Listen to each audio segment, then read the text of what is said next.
Hi, my name's Eric Naiburg. I run marketing and operations here at Scrum.org. And I'm joined by Yuval Yeret, who's going to talk to us a little bit about the professional Scrum with Kanban class. Hey Well, Eric, how are you? good. Thanks for joining me today. So, a couple of questions. Who's the right audience for the class?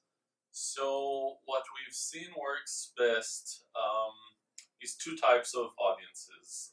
When we look at it from an organizational perspective, they are people in organizations that are trying to take Scrum to the next level using Flow, or people that have some Kanban and Scrum going on in the organization and they're trying to figure out how to fit the two together.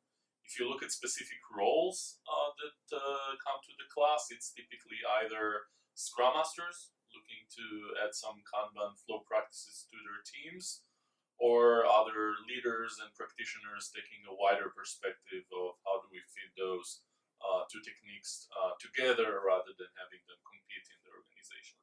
So, what type of experience should the students have before coming to the class?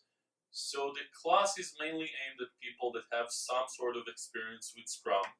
There are no strong prerequisites, but some sort of experience with Scrum certainly helps.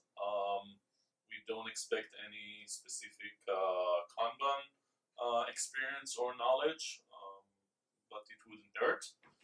A lot of the people that actually come to the class with Scrum or Kanban experience tell us that they've learned some things that led them to think about both Scrum and Kanban in a different light than they've done so far. So it rekindles their fire around Scrum, for example. Excellent. So, they're really not just learning, but they're thinking about what they've done in the past and how do they reapply what they've learned to really inspect and adapt, if you will, the work that they're doing. Yeah. How much experience do you see students coming in with? How much experience do you expect them to have to make it really a beneficial class? Most of them come with, I'd say, at least 1 to 3 years of experience using Scrum, and that's why we don't teach Scrum per se in the class. We do a refresher, but the way we teach the class, actually along the way, we're intentionally leading students to actually reflect on some of the Scrum events and practices as we're teaching them about Kanban and Flow. And therefore, both people that have, a shorter or more limited experience, they get to learn more about Scrum, and even those that have a lot of experience still get some fresh perspective on things that they probably learned and practiced for a while now. Excellent. Do you recommend any other classes prior to coming? Well, there are multiple ways for you to get the Scrum experience that you need in order to go to the class. Some people take the PSM class before they join. Some people take the PSF class. We even see some people that come through, a class like the PSPO that talks about product owners. But again, it's not a must to go through a specific class. It's more important the kind of experience that you get. We are trying. I would wish that we would see more people that, take for example the PSM2 class. That's the PSM2 and the PSK classes are kind of related. There's some sort of family relation. The PSM2 is more like the soft, people-oriented part of the growth of the Scrum Master. The PSK talks more about the metrics and the deeper aspects of the process that a good professional Scrum Master would need to work on. So it's not necessarily that you need to go to a PSM2 before you come to a PSK, but at the time in your journey where you're ready to take the next step as a Scrum Master, probably take a look at those classes and find a way to add to your competency and experience in both those areas. The other relationship is to the PALI, some sort of professional agile leadership class. I think understanding about flow is a core part of being a professional agile leader.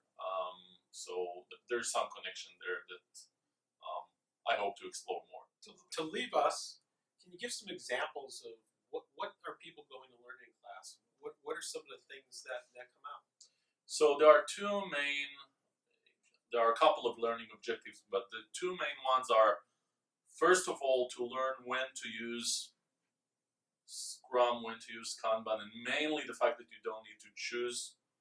You probably would benefit from leveraging both those techniques, whether you're building products. It still makes sense to use Kanban and flow metrics and boards as well. And if you're doing some sort of more reactive work, there's some value from Scrum that you shouldn't necessarily just leave on the side because everybody's telling you do Kanban for that sort of work. So that's one main learning objective that we reinforce throughout the class. Once people make that transition, that mind shift, they will learn a lot of techniques for how to change how they're running their Scrum events, different ways to do planning, moving from velocity to throughput and Monte Carlo forecasting, and